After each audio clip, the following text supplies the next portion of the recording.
नमस्कार दोस्तों, बहुत बहुत स्वागत है आपका हमारे YouTube चैनल में। और आज हम आपके लिए मैथ के सेट लेकर आ चुके हैं। जी हाँ, मैथ का मॉडल सेट पेपर है और ये सेट 1 है, जिसमें कि हम 40 ऑब्जेक्टिव क्वेश्चंस करने वाले हैं, जो कि हमारे एग्ज़ाम बेसिस के लिए बहुत ही ज़्यादा इम्पॉर्टेंट होने वाले हैं। और इससे पहले हमने 8 सेट जो है केमिस्ट्री के भी किए हुए हैं, जिन्हें प्रत्येक सेट में 28 क्वेश्चन और उनके आंसर हैं, तो आप उनको भी एक बार ज़रूर देखें। आइए और आज का हम पहला सवाल देखते हैं। और पहला सवाल हमारा है, अगर x बराबर a cos थीटा, y बराबर b साइन थीटा, तो dy अपन dx का मान निम्न में से क्या होगा। If x is equal to a cos theta, y is equal to b sine theta, then which of the following is value of dy upon dx। dy upon dx की value आपसे पूछे तो dy अपन dx की value जो होगी minus b upon a cot theta हो जाएगा, यानी विकल्प ए या ऑप्शन ए कहिए, ये आपका करेक्ट होगा। अगला और दूसरा सवाल देखते हैं। 1 minus sine x cos square x D x, चिन्ह यहाँ पे आपको देखने की ज़रूरत है, ये किसका चिन्ह है, उसी के हिसाब से आंसर होगा। तो आपको बताना है कि ये कितने के बराबर होगा। तो ये जो होगा हमारा 10x minus sec x plus c के बराबर होगा। ये फॉर्मूला बेस्ड होते हैं, तो आपको इन फॉर्मूलाज को बिल्कुल ध्यान में रखना है, इनको गलती से भी नहीं भूलिएगा। अगला सवाल देखते हैं। अगला है, निम्न में x to the power x का अवकलन x के सापेक्ष में कौन सा है। Derivative of x to the power x with respect to x is equal to which of the following. आपको यहाँ बताना है कि डेरिवेटिव क्या होगा, किसके बराबर हो जाएगा। तो वो जो हमारा जो x to the power x log x plus 1 हो जाएगा। देखिए, ये सारा जो है कोई क्वेश्चन नहीं है, ये सब फॉर्मूला है जो आपके चैप्टर की शुरुआत में ही देता है। इनको बहुत ही ध्यान से पढ़िएगा और याद करते रहिएगा, ना कि सिर्फ जो इसमें है वही, और भी जितने भी फॉर्मूलाज हो सबको आप ध्यान में रखिएगा। अगला देखते हैं। आपको इनको इंटीग्रेट करना है, कहाँ से, π/2 to 0 log 4 minus 3 sine x upon 4 plus 3 cos x, इसका मान क्या होगा। तो ये सब फॉर्मूला बेस्ड क्वेश्चन, और इसका मान जो हो जाएगा हमारा 0 हो जाएगा, यानी ऑप्शन बी हो जाएगा।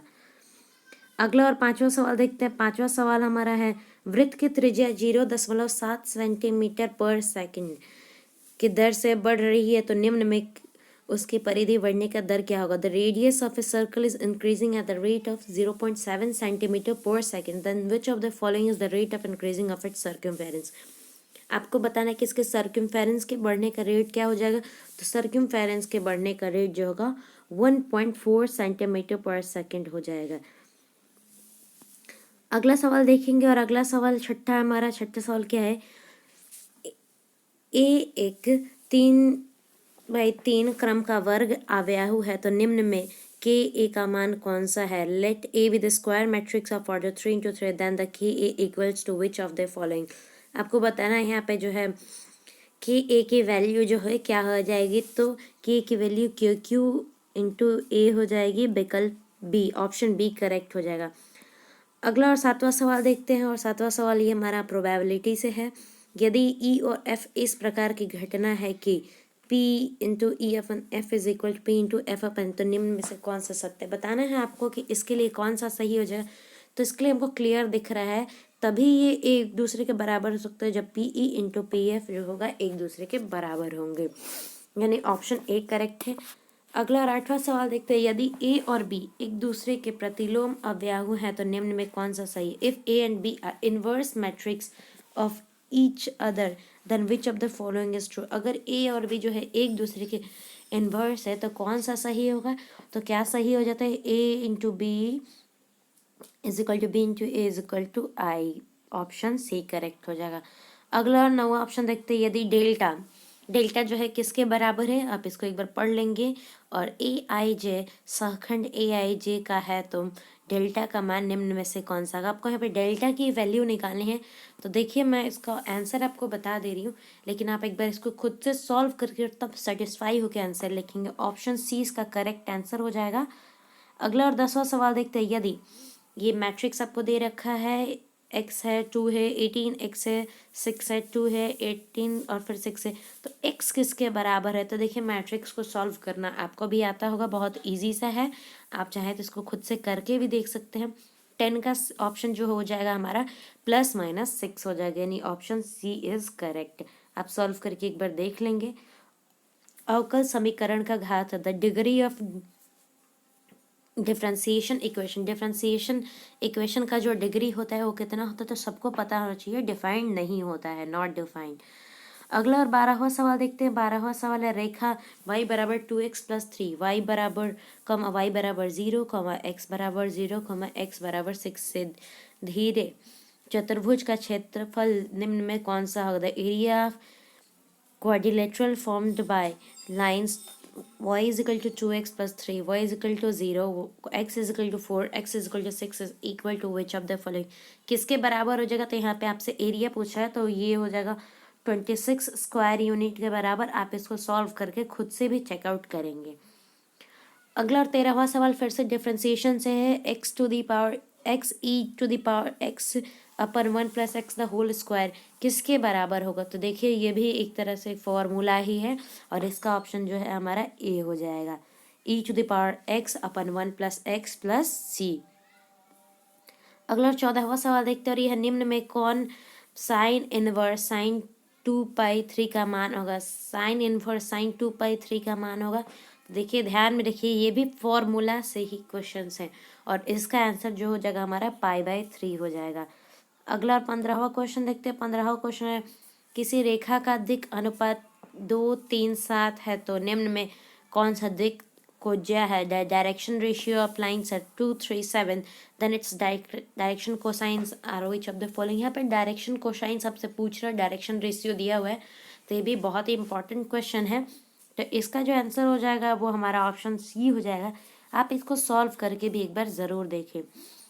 अगर sine inverse x plus sine inverse y बराबर π/3 है, तब cos inverse x plus cos inverse y का मान निम्न में से कौन सा होगा? आपको यहाँ पे बताना है कि अगर sine inverse x plus sine inverse y बराबर π/3 है, तो cos inverse x plus cos inverse y की वैल्यू क्या होगी? तो यहाँ पे इसका जो आंसर हो जाएगा वो 2π/3 यानी ऑप्शन सी हो जाएगा।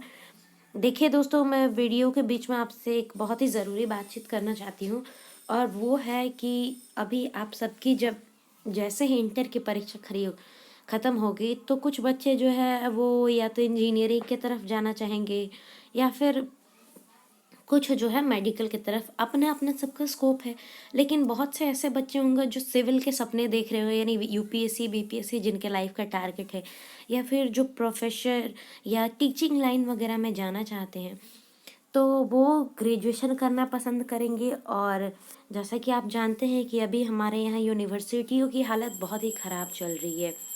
अगर हम जेपी वगैरह की बात करें, तो आपके आसपास जो आपके बड़े भाई बहन होंगे उनसे आपको पता लगता होगा कि कितनी बुरी हालत है। एग्ज़ाम्स रेगुलर नहीं हो रहे, 3 साल का कोर्स करते करते लोगों को 6 से 7 साल लग जा रहे हैं। तो मैं इसके लिए आपको एक अच्छा सजेशन देना चाहूँगी, और वो है कि आप पटना यूनिवर्सिटी प्रेफर करें। पटना यूनिवर्सिटी या फिर पाटलिपुत्र प्रेफर कर सकते हैं, बीएचयू कर सकते हैं। एटलीस्ट इनमें ये गारंटी है कि आपको रेगुलर पढ़ाई मिलेगी, और साथ ही साथ समय के अनुसार यानी 3 साल में ही आपको ग्रेजुएशन की डिग्री भी मिलेगी। और मैं आपको बता दूं कि मैं भी पटना यूनिवर्सिटी की स्टूडेंट हूँ, और इनमें अब आपको ये भी क्यूरी होगी कि कैसे एडमिशन होगा वहाँ पे। तो देखिए प्रोसेस जो है एंट्रेंस बेसिस पे होता है। हालांकि पाटलिपुत्रा में जो है वहाँ पे मेरिट बेसिस पे आपका एडमिशन हो जाता है, बट अगर पटना यूनिवर्सिटी या बीएचयू की बात करें तो यहाँ आपको एंट्रेंस देना होता है, और एंट्रेंस अगर आप क्लियर कर लेते हैं तो आपका एडमिशन पक्का हो जाता है। बहुत कम फीस लगते हैं, और आपको रेगुलर क्लासेस भी कराई जाती हैं।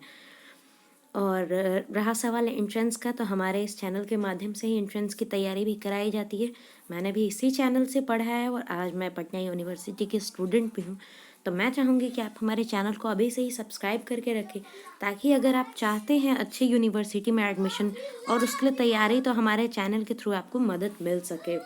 तो आई होप को आपको मेरी बातें समझ में आई होंगी, क्योंकि बहुत ज़्यादा स्कोर करना अलग चीज़ हो जाता है, और एक सही डायरेक्शन में बढ़ना और उसके थ्रू अपने लाइफ के टारगेट्स को पूरा करना, ये बहुत ज़्यादा इम्पॉर्टेंट हो जाता है। तो मैं चाहूँगी कि आपको सही डायरेक्शन मिले, और सही गाइडेंस मिले, जिससे कि आप अपने लाइफ के टारगेट्स को पूरा कर सके और आपको हमारे चैनल की तरफ से भरपूर मदद मिलेगी। So please subscribe our channel. तो आगे बढ़ते हैं और आगे का सवाल हम देखेंगे। अगला सवाल हमारा 17वां सवाल है और ये है, अगर tan inverse x plus tan inverse y plus tan inverse z is equal to π/2, तो आपको x y plus y z plus z x की वैल्यू बतानी है। तो देखिए, ये सब फॉर्मूला बेस्ड क्वेश्चंस है जो कि मैथ की बुक में क्लियर दिए होते हैं, और इसका आंसर जो है हमारा ऑप्शन बी यानी कि 1 हो जाएगा। आप इन सबको अच्छे से याद करके जाएंगे। लास्ट ईयर मैंने भी बिहार बोर्ड से पेपर दिया है और इसी चैनल से मैंने बहुत से क्वेश्चंस देखे थे, जिनमें से कि मैक्सिमम क्वेश्चंस हूबहू आए थे और मुझे बहुत मदद मिली थी। मेरे पेपर्स में काफ़ी अच्छा मार्क्स भी मिला। तो मैं चाहूँगी कि आप इन क्वेश्चंस को अच्छे से पढ़ें और अच्छे से करें, ताकि आप भी अच्छा स्कोर कर सकें।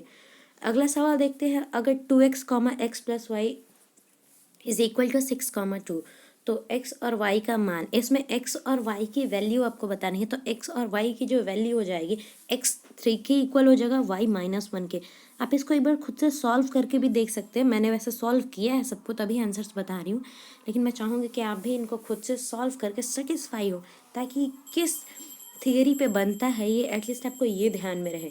A binary composition is defined on RR by A, B, C, D, where AC, BC is not equal to D, where A, B, C, D belongs to R, then 2, 3 into 1 is equal to which of the following। देखिए, ऐसे भी पेचीदा किस्म के सवाल बहुत ज़्यादा आते हैं हमारे 12th के पेपर में, तो आप इनको इग्नोर नहीं करेंगे, पढ़ के और अच्छे से याद करके जाएंगे, ताकि गलती के नो चांसेस। इसका ऑप्शन नंबर 2, 1 हो जाएगा। आप एक बार सॉल्व करके खुद से भी देख लेंगे, ऑप्शन बी वैसे करेक्ट है। अगला 20वां सवाल देखते हैं और ये सेट से रिलेटेड क्वेश्चन है। अगर ए जो है, ए की सेट ए जो है वो क्या है, 1, 2, 3, बी जो है 5, 6, 7, और एफ ए टू बी एक फलन है, जबकि f x is equal to x plus 4, तो एफ किस तरह का फलन है आपको बताना है। एक्स जो है किस तरह का फंक्शन। देखिए, सेट से और रिलेशन एंड फंक्शन से बहुत ज़्यादा सवाल पूछे जाते हैं और लॉजिकल क्वेश्चन आपसे पूछे जाएंगे, एकदम से ना सिंपल ना बहुत ज़्यादा टफ, लॉजिकल पूछे जाएंगे। तो आपको परेशान नहीं होना है, आपको पहचानने आना चाहिए कि कौन सा फंक्शन है, किस तरह का सेट है। तो ये जो है 1, 1 इंटू फंक्शन है, 1, 1 इंटू फंक्शन है, यानी कि 20 का जो ऑप्शन हो जाएगा वो ऑप्शन सी करेक्ट है। अगला सवाल देखते हैं। अगला 21वां सवाल है, माना कि a इज इक्वल टू क्या है, 1, 2, 3, 4 टू n तक है। अगर फंक्शन a टू a करे तो कितने एक एक टू, अच्छा पूछ रहा है कि हाउ मेनी बाइजेक्टिव फंक्शंस, कितने सारे फंक्शन बाइजेक्टिव फंक्शंस जो है इससे डिफाइन हो पाएंगे। तो देखिए, ऑप्शन सी बिल्कुल से करेक्ट है। मे बी मुझे भी ध्यान नहीं रहा है कि इसको एन वेक्टर पढ़ते हैं क्या, माफ़ी चाहूँगी, बट इसका ऑप्शन सी जो है बिल्कुल करेक्ट है। अगला 22वां सवाल देखते हैं। 22वां सवाल हमारा है, बिंदु स्थिति सदिश के साथ 2, 6, 1, 2 और P, 10 संरेख होंगे तो P का मान निम्न में से कौन सा होगा। The point with position vectors 2, 6, 1, 2 and P, 10 are collinears if the value of P is. अगर P की वैल्यू होती है तो P की वैल्यू यहाँ पे क्या होनी चाहिए हमारी, तो P की वैल्यू अगर हमारी 12 हो जाए तो ये सब क्या हो जाएंगे, कोलिनियर हो जाएंगे, यानी option C is correct. Solve करके ज़रूर देखें, मैं बार बार बोल रही हूँ, ये मैथ है, इसमें रटने से काम नहीं होता है। फॉर्मूला प्रैक्टिस करते रहें, क्वेश्चन सॉल्व करते रहें। अगला सवाल है, वक्र y is equal to e⁻p cos inverse के सापेक्ष अवकलन समीकरण निम्न में से कौन सा होगा। The differential equation corresponding to curve e⁻p cos inverse x will be equal to which of the following. तो इसका ऑप्शन हमारा डी हो जाएगा। आप एक बार खुद से पढ़ के देख लेंगे, आप सेटिस्फाई होंगे। यदि a एक n इंटू एन का अशून्य है तो एडजेसेंट a का मान निम्न में से कौन सा होगा। आपको एडजेसेंट a का मान यहाँ पे बताना है। तो एडजेसेंट a का मान जो होगा, देखिए ये भी फॉर्मूला बेस्ड है, 24 का जो ऑप्शन है वो बी हो जाएगा। देख लेंगे आप कैसे होगा। मैं अभी जल्दी जल्दी में आपको आंसर्स करा रही हूँ, क्योंकि एग्ज़ाम में आपके बहुत ज़्यादा समय नहीं रहे, बस कुछ दिन रह गए। अगर ए कितने के बराबर है तो ए स्क्वायर निम्न में से किसके बराबर, आपको ए स्क्वायर बताना है। तो देखिए ये भी फॉर्मूला बेस्ड है, ए स्क्वायर यहाँ पे 3a के इक्वल हो जाएगा, ठीक है। स्क्वायर देख के 2a गलती से भी नहीं कर दीजिएगा, 3a हो जाएगा। सॉल्व करके आप जरूर देखेंगे। 25 का ऑप्शन सी करेक्ट हो जाएगा। अगला सवाल देखते हैं। अगला 26वां सवाल है, जब 2 × a b - a 2b to upon A is equal to 500, तो ए और बी का जो है वैल्यू आपको यहाँ पर डेराइव करना है। आपको दे दिया है कि कितने के इक्वल है ए और वैल्यू बी के वैल्यू डेराइव करने हैं, तो जल्दी जल्दी से हम डेराइव कर लेंगे और ऑप्शन ए हमारा बिल्कुल करेक्ट हो जाएगा। ए जो होगा 1 के इक्वल हो जाएगा, बी जो होगा -3 के। अगला 27वां सवाल देखते हैं। अगर 2 × एक मैट्रिक्स दे दिया है, अब कितने के बराबर है वो भी आपको दिया, तो एक्स और वाई की वैल्यू आपसे पूछ रही है। यहाँ भी मैट्रिक्स वाला क्वेश्चन है, पूछ के रहा है आपसे एक्स और वाई की वैल्यू। तो एक्स और वाई की जो वैल्यू हो जाएगी वो यहाँ पे हमारा एक्स बराबर 2, वाई बराबर 3। एक बार आप और जो मैंने आंसर बताए हैं उनको रख के देख ले, अगर सेम आंसर आ रहा है तो बिल्कुल ही करेक्ट है। सेटिस्फाई होते चलना है। अगला 28वां सवाल है। अगर x+1, x-1, x-3, x+2 is equal to इतना है, तो x की वैल्यू यहाँ पे निकालनी। देखिए ये मैट्रिक्स से जुड़े हुए वैल्यू निकालने वाले क्वेश्चंस लगातार मिलते जा रहे हैं, समझ लीजिए बहुत ही ज़्यादा इंपॉर्टेंट है। और इसका आंसर जो है 2 हो जाएगा, यानी ऑप्शन बी करेक्ट हो जाएगा। अगला 29वां सवाल देखते हैं। सारणिक का मान निम्न में से कौन होगा। आपसे यहाँ पर विच of the following is the value of the determinant. Determinant की वैल्यू आपसे पूछ रहा है, तो डेटर्मिनेंट की वैल्यू यहाँ पे क्या हो जाएगी, आप एक बार सॉल्व करके देखेंगे। मैं ऑप्शंस बता दे रही हूँ। ऑप्शन सी बिल्कुल करेक्ट है, 134। आप बना के देखिए, मेथड आपको समझ में आएगा। यदि y is equal to x+1/x, तो निम्न में से कौन dy/dx होगा। ये भी फॉर्मूला बेस्ड है। dy/dx आपको यहाँ पे बताना है, तो dy/dx जो होगा 1 - 1/x² हो जाएगा, यानी ऑप्शन ए। 31वां सवाल है। अगर y is equal to tan inverse √1 + x² - 1/x, तो dy/dx, यहाँ भी आपको dy/dx से बताना है और इसका ऑप्शन भी ए हो जाएगा, यानी कि 1/2 × 1 + x²। ये सारे फॉर्मूलाज हैं। वक्र x² is equal to 2y पर बिंदु 0,5 से निकटतम बिंदु कौन सा है, आपको बताना है। The point on the curved x² is equal to 2y which is nearest point 0,5। Nearest point आपको बता देना है, तो 32 का जो आंसर हो जाएगा वो हमारा ऑप्शन ए हो जाएगा, 2√2, -1। अगला 33वां सवाल देखते हैं। इंटीग्रेशन का है। 10x⁻9 + 10x log 10e/x⁻10 + 10x is equal to किसके बराबर। तो देखिए ये क्वेश्चन मेरे भी पेपर में आया था और उससे पहले भी मैंने क्वेश्चन बैंक देखा था, उसमें ये सवाल बार बार पूछा गया। तो इसको वेरी वेरी इंपॉर्टेंट क्वेश्चन में आप नोट करेंगे और इसका ऑप्शन जो हमारा क्लियर है कि डी हो जाएगा, कोई दिक्कत नहीं है, ऑप्शन डी करेक्ट है। पढ़ भी देती हूँ। log × x⁻10 + 10x + c। अगला 34वां सवाल है। इंटीग्रेट करना है आपको π/2 से -π/2 तक x³ + x cos x + 10⁵x + 1 का dx करना है यहाँ पे। तो 34 का जो आंसर हो जाएगा वो हमारा ऑप्शन बी हो जाएगा, यानी ऐसे क्वेश्चंस की वैल्यू जो है पाई आ जाती है, ठीक है। तो ये थोड़ा सा लॉजिकल टाइप का है। अगर आपको इसको लॉजिक बेसिस से याद करते हैं तो आपको बिना प्रॉब्लम के, बिना टाइम वेस्ट के आंसर्स मिल जाते हैं। निम्न में से इंटीग्रेट कर 1/1 + x² का मान क्या होगा। 1/1 x² dx की वैल्यू क्या हो जाएगी। तो ये भी देखिए फॉर्मूला ही है और इसकी वैल्यू जो हमारा tan इनवर्स x हो जाता है, यानी ऑप्शन ए करेक्ट है। 36 क्वेश्चन देखते हैं और ये है अवकलन समीकरण dy/dx is equal to x + y/x का हल निम्न में से कौन सा होगा, जबकि y × 1 इज इक्वल टू 1। आपको यहाँ पे जो है सोल्यूशन ऑफ डिफरेंशियल इक्वेशन, इसका सोल्यूशन पूछ रहा है, जहाँ पे जो y × 1 is equal to y दी है। तो 36 का जो ऑप्शन हो जाएगा वो डी हो जाएगा, y is equal to x log x + 1। देखिए सारा का सारा फॉर्मूला ही है। आपको बहुत ज़्यादा फॉर्मूला से क्वेश्चन पूछे जाते हैं आपके बिहार बोर्ड में। आपको यहाँ पे सॉल्व करने के लिए ज़्यादा नहीं देता है, क्योंकि उसको आगे सब्जेक्टिव्स टाइप में भी आपको देने होते हैं।